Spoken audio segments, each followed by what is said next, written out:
Hi friends, welcome to JJM சமையல். இன்னைக்கு நம்ம JJM சமையல்ல ஊலி மீன் பொரியல் செய்ய போறோம். அதுக்கு தேவையான பொருள் என்னன்னு பார்த்துடலாமா?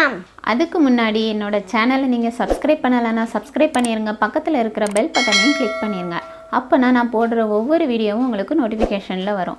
இந்த வீடியோவை நீங்கள் ஸ்கிப் பண்ணாமல் கடைசி வரைக்கும் பாருங்கள். பார்க்குறது மட்டும் இல்லை ஃப்ரெண்ட்ஸ், வீடியோவுக்கு லைக் கொடுங்க. நீங்கள் கொடுக்குற ஒவ்வொரு லைக்கும் தான் நாங்கள் அடுத்தடுத்து வீடியோ போடுறதுக்கு எங்களுக்கு என்கரேஜாக இருக்கும்.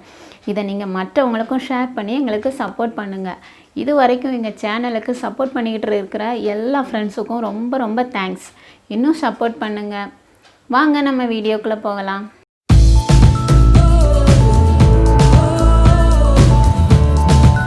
ஊலி மீனை இந்த மாதிரி முள் இல்லாமல் எடுத்து வச்சுக்கோங்க. உங்களுக்கு இதுமாரி பெரிய சைஸ் மீனாக இருக்குதுனாக்கி அதை குறுக்கு இப்படி கட் பண்ணி விட்டுட்டு அதுக்கப்புறமா அதை ரெண்டாக கட் பண்ணிக்கோங்க. பாருங்கள் ஃப்ரெண்ட்ஸ், ஊலி மீனை இந்த மாதிரி சின்னதாக நான் கட் பண்ணி வாஷ் பண்ணி வச்சுருக்கேன். வெங்காயம் 2 வெங்காயத்தை இந்த மாதிரி சின்னதாக கட் பண்ணியிருக்கேன். நல்லா பொடிசாக கட் பண்ணிக்கோங்க, அப்படின்னா தான் இது நல்லாயிருக்கும். அடுத்ததாக ஒரு துண்டு தேங்காய் அதையும் கட் பண்ணி வச்சுருக்கிறேன். 2 வத்தல், பெருஞ்சீரகம், சீரகம், இது 4ஐயும் நம்ம மிக்சியில் அரைச்சி வச்சுக்கணும். தண்ணி எதுவும் சேர்த்துக்காமல் லைட்டாக அரைச்சி வச்சுக்கிடணும். 2 பச்சை மிளகாய், தாளிக்கிறதுக்கு கடுகு, உளுந்து, கருவேப்பிலை, அப்புறம் கொஞ்சமாக மிளகு, மஞ்சத்தூள், தேவையான அளவு உப்பு. அவ்வளோதான். முதல்ல நம்ம தேங்காய் சீரகம் எல்லாத்தையும் அரைச்சிட்டு வந்துடலாம்.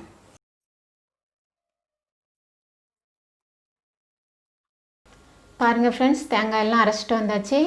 இந்த மாதிரி நீங்கள் அரைச்சிக்கோங்க, ரொம்ப தண்ணிலாம் விட்டு அரைச்சிடாதீங்க. வாங்க நம்ம பொரியல் எப்படி செய்யலான்னு பார்க்கலாம்.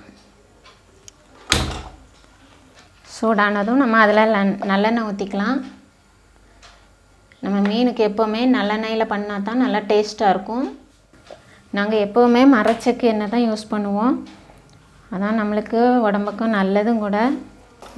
இது வந்து நீங்கள் தேங்காய் யூஸ் பண்ணியும் பண்ணலாம், அதுவும் நல்லா டேஸ்ட்டாக இருக்கும். கடுகு பொரிஞ்சதுக்கப்புறமா நம்ம உளுந்து சேர்த்துக்கிடுவோம். கடுகு பொரியட்டும்.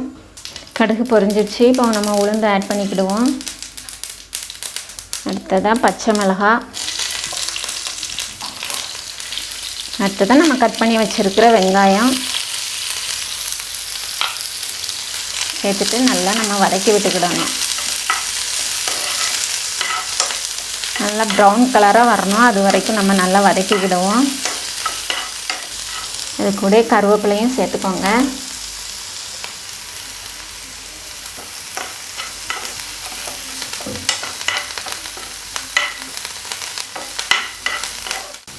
இதில் நம்ம உளுந்து கொஞ்சம் அதிகமாக சேர்த்துக்கிட்டிங்கனாக்கி நம்ம அதை மீனெல்லாம் சாப்பிடும்போது உளுந்து கடிக்கும் போது நல்லா டேஸ்ட்டாக இருக்கும். ரொம்ப டார்க் ப்ரௌனாலாம் நம்ம இதை வதக்க வேண்டாம். கொஞ்சம் ப்ரௌனாக வதக்கிக்கோங்க. அப்போனா நம்ம சாப்பிடும் போது அது வெங்காயம் அந்த உளுந்து எல்லாம் கடிக்கும்போது நல்லா டேஸ்ட்டாக இருக்கும். பாருங்கள், இந்த மாதிரி வதங்கினா போதும். நல்லா வதங்கிடுச்சு. இப்போ நம்ம மீனை ஆட் பண்ணிக்கலாம்.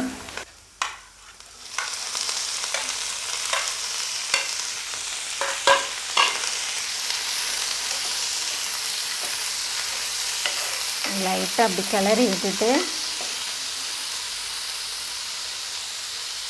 மஞ்சத்தூள், மிளகு, தேவையான அளவு உப்பு சேர்த்துட்டு லைட்டாக பரட்டி விடுங்க. அது மீன் வேகட்டும், ரொம்ப பிஞ்சிடக்கூடாது. நம்ம சின்னதாக தான் கட் பண்ணி வச்சுருக்கோம், அதனால் இது சீக்கிரமாக வெந்துடும்.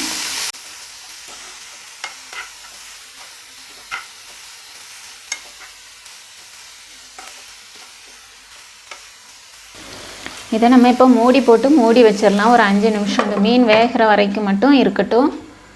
வெந்ததுக்கப்புறமா நம்ம மசாலா போட்டு இறக்கிக்கலாம். ஃப்ரெண்ட்ஸ், 5 நிமிஷம் ஆயிடுச்சு. இப்போ மீன் வெந்திருக்கும், நம்ம எடுத்து பார்த்துடலாம். ஓகே, சூப்பராக வந்துடுச்சு. பாருங்கள், மீன் எல்லாம் நல்லா வெந்து சூப்பராக இருக்குது. இப்போ நம்ம அந்த மசாலாவை கொட்டிடலாம்.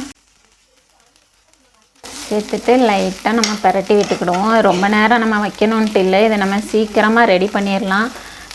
எப்போவுமே நம்ம மீன் பொரிச்சு அப்படி தான் சாப்பிடுவோம். வித்தியாசமாக இந்த மாதிரி நீங்கள் செஞ்சு சாப்பிடுங்க, ரொம்ப சூப்பராக இருக்கும். நம்மளுக்கு அது பொரிச்சு பண்ணுறதுலேயும் கூட ஆயில் ரொம்ப அதிகமாக சேர்ப்போம். இதில் அந்த மாதிரிலாம் இருக்காது. சூப்பரான மீன் வறுவல் ரெடி. நல்ல மணமாக, இதில் நம்ம பெருஞ்சீரகம்லாம் சேர்த்துருக்கோம்ல, நல்ல மணமாக சூப்பராக இருக்குது. ஓகே, அவ்வளோதான், ரெடி ஆயிடுச்சு. இப்போ நம்ம ஸ்டவ்வை ஆஃப் பண்ணிக்கலாம். ஃப்ரெண்ட்ஸ், சூப்பரான ஊளி மீன் பொரியல் ரெடி ஆயிடுச்சு. பார்க்கவே சூப்பராக இருக்குது.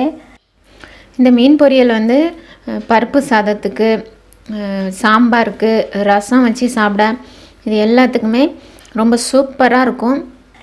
இது உங்களுக்கு நீங்கள் நல்ல துண்டு மீன் அப்படிலாம் கிடச்சினாலும் கூட முள் இல்லாத மீனாக இருந்ததுனாக்கி இந்த மாதிரி செஞ்சு சாப்பிடுங்க. நல்லா டேஸ்ட்டாக இருக்கும். சின்ன பிள்ளைகளுக்கும் நம்ம பயம் இல்லாமல் கொடுக்கலாம், முள் இருக்குமேங்கிற பயம்லாம் இல்லாமல் கொடுக்கலாம். ரொம்ப சூப்பராக இருக்கும். இந்த டிஷ்ஷை நீங்களும் வீட்டில் செஞ்சு பாருங்கள், எல்லாருக்கும் ரொம்ப பிடிக்கும். மீண்டும் இன்னொரு ரெசிபியில் உங்களை சந்திக்கிறேன். பாய்.